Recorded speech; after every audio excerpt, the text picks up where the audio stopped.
Good evening, 7:01 p.m. Eastern Standard Time on the East Coast in the United States of America. I'm T-Speaker222 with the ISO headquarters. In this edition of the ISO headquarters, I'm going to read over this newsletter. This is Volume 1, Issue 2. And I have a lot more fun in this channel, bringing some news, some things that are coming along. Anybody can do the technical analysis, but to dig deeper into more like the white papers and actually what they're talking about. And in this, we've got financial industry value creation, adopting common standards, rules are not secure or sacred, bringing ISO-20022 payments to the corporate community, a joint effort, the registration authority perspective on page 5. Page 6, we've got evolving out of the Galapagos Islands and migration to ISO-20022 Japanese case. We've got reactive or proactive in page 7. CBI to adopt ISO-20022 and become active in the initiative, page 8. And standardizing the message in page 10. So let's start here. Financial Industry Value Creations, Adopting Common Standards by Gerald Hartsink. Governor, ISO-20022 Registration Management Group. The financial industry is often criticized for and we're not going to go over every single page, I don't think, today. We'll do a few pages, and I'm going to see by your reaction in the comments. But this is the style I want to do, so we can say up to the minute, up to the date on the ISO, and see what they're actually talking about within the industry. So the financial industry is often criticized for not contributing enough to the delivery of its services to customers and to society at large. In this second newsletter, you will find reports on how the financial industry cooperates with others to support innovation and efficiency for the benefit of its customers. The objective of this newsletter is to make a broad audience aware of the progress of the ISO-20022 work efforts and of the challenges to create and implement standards. The articles in the ISO-20022 newsletters are developed by individuals representing ISO-20022's nearly 300 experts. Additional information, and then you can go to the ISO-20022.org. So, inclusion of all stakeholders. The objective of the ISO-20022 single standard, all standardization initiatives that enable communication and interoperability between financial institutions, their market infrastructures, and their customers. The ISO-20022 standard is only part of the puzzle. Other standards may become key building blocks for delivery of financial services in the payments, cards, and security industries. It is important that suppliers of financial services agree on the ISO-20022 standards for transactions that business and public administrators are able to implement in their processes. An end-to-end approach with inclusion of buyers next to the suppliers of services, as well as the market infrastructures that support the securities and payments industries and the technology suppliers, are required for the creation of ultimate ISO-20022 standards. Benefits of ISO standardization. In many jurisdictions, the public sector urges financial institutions to deliver convenient, secure, and efficient payments.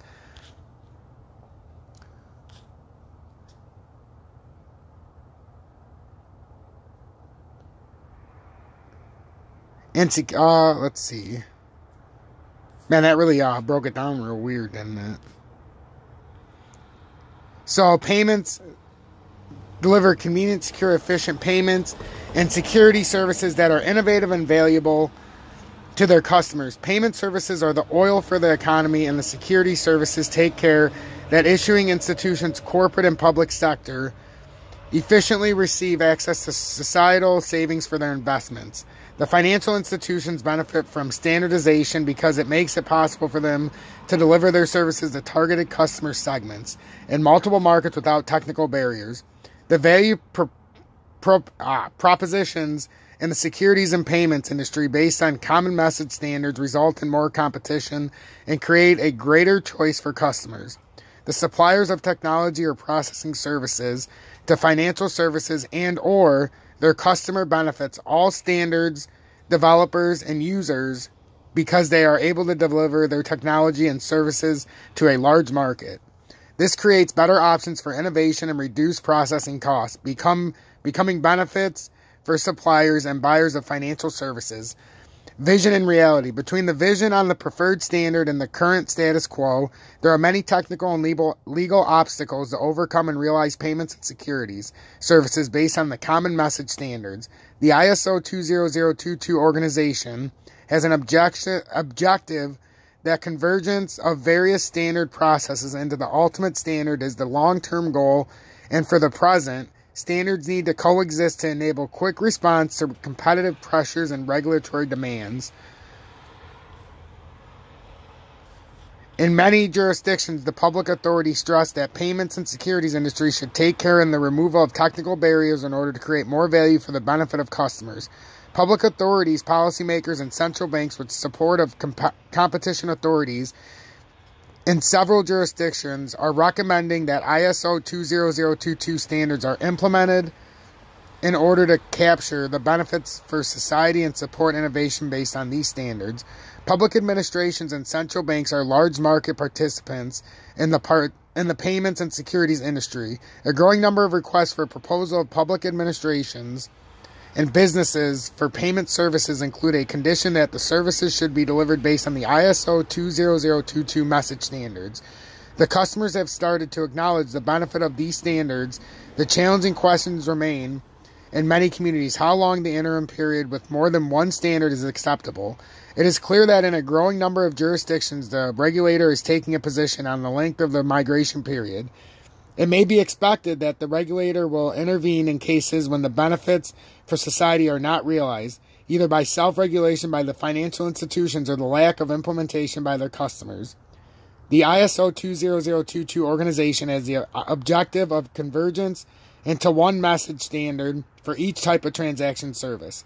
The realization of this objective is a task for market participants by self-regulation. The public sector may consider a regulation if self-regulation does not lead to this objective and a market failure is a result of inadequate self-regulation. So, and then this just says, the ISO 20022 organizations has an objective that convergence of various standard process into one ultimate standard is the long-term goal, and for the present, standards need to coexist to enable quick response to competitive pressures and regulatory demands. That's a lot of stuff wrapped into one long little quote right there, a long sentence, but that is fascinating. Fascinating. I hope you guys are as fascinated as I am. Excuse me, I'm just at the last stages of being sick, but I feel a whole lot better. I'm like 82% today. So rules are not sacred. Or to complete the quote from Franklin D. Roosevelt, rules are not sacred, principles are. The role of the rules subgroup in the ISO 20022 Registration Management Group, RMG, is to take the principles that have been defined in the standard itself and turn them into operational rules that can be followed by members of the RMG and other ISO 20022, where the hell am I at?